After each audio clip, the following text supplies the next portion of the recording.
మా ఆస్తులను కబ్జా చేయాలని ప్రయత్నం చేస్తున్న వడ్డెంపూడి వెంకటేశ్వరరావు నుండి మా ఆస్తులను కాపాడి నాకు నా కుమారుడికి రక్షణ కల్పించాలని పెదకాకాని గ్రామానికి చెందిన బోయపాటి దేవకారాణి జిల్లా ఎస్పీ వకుల్ జిందాల్ను ఆశ్రయించింది.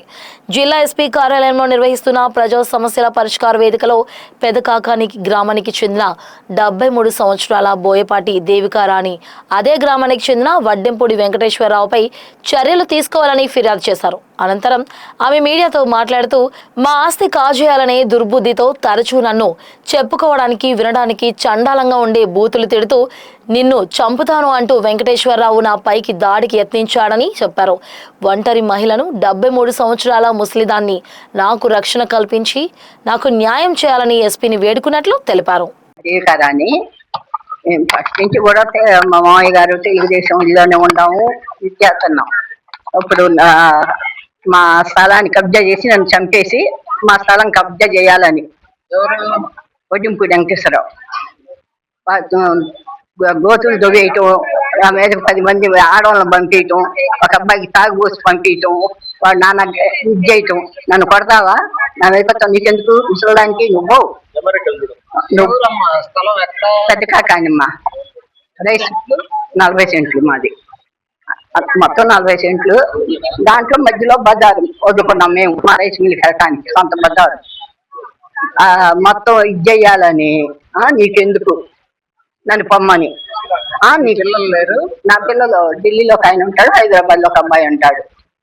తర్వాత వాళ్ళ సంగతి చూస్తాను. ముందు నేను ఎట్టా తవ్వుతామని బకెట్లు తీసుకొస్తాకి కుర్చేసి కూర్చున్నా. బకెట్ పెట్టి ఒకటి అయ్యి చచ్చుద్ది, 2 బకెట్లు మట్టి అయ్యి అన్నాడు. అంటే నేను కుర్చేసి కూర్చుంటే నువ్వు నన్ను ఇదేం లేకుండా చేస్తావా, నువ్వెందుకు, నీ అమ్మ నీ అక్క ఆ పై బూతులయ్యా, వాళ్ళు మహాపతివ్రతలు, చచ్చిపోయి కూడా 10-15 ఏళ్ళు అవుతుంది వాళ్ళకి. వాళ్ళని పట్టుకున్నంత బూతులు తిట్టాడు నాన్న. నన్ను గురించి నేను వాళ్ళని తిట్టించాను. జన్మంటూ ఉంటదా అట్లా పచ్చి బూతులు? నిన్నేం చేస్తాను చూసుకోవే, నేను అంత తేలుస్తానే. వాళ్ళ కొడుకేమో కెనడాలో ఉన్నాడు, లండన్ వెళ్ళాడు, అక్కడేదో స్మగ్లర్ అయ్యాడు, 6 నెలలు జైల్లో ఉండొచ్చాడు. ఇప్పుడు కెనడా పోయాడు, మళ్ళీ కెనడాలో ఉండి ఇవన్నీ చెబుతున్నాడు. నాకు న్యాయం చేయాలయ్యా, రక్షణ కావాలి.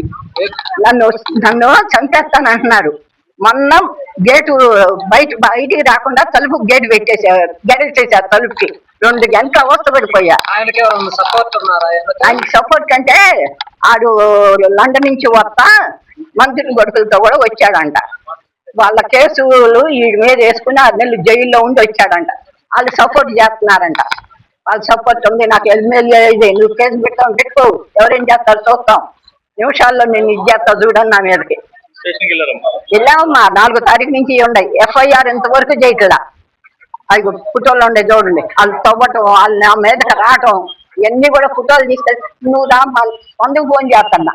ఫోన్ చేసేదానికి నువ్వు రామ్మా, ఇక్కడ ముందు కాగితాల ద్వారా రాసిద్దు కానీ మేము వస్తాం అంటారు. అక్కడికి వెళ్తే కాగితాలు రాపించుకోరు, 4-5 గంటలు కూర్చోబెడుతున్నారు. ఇంతవరకు ఇది చేయాల.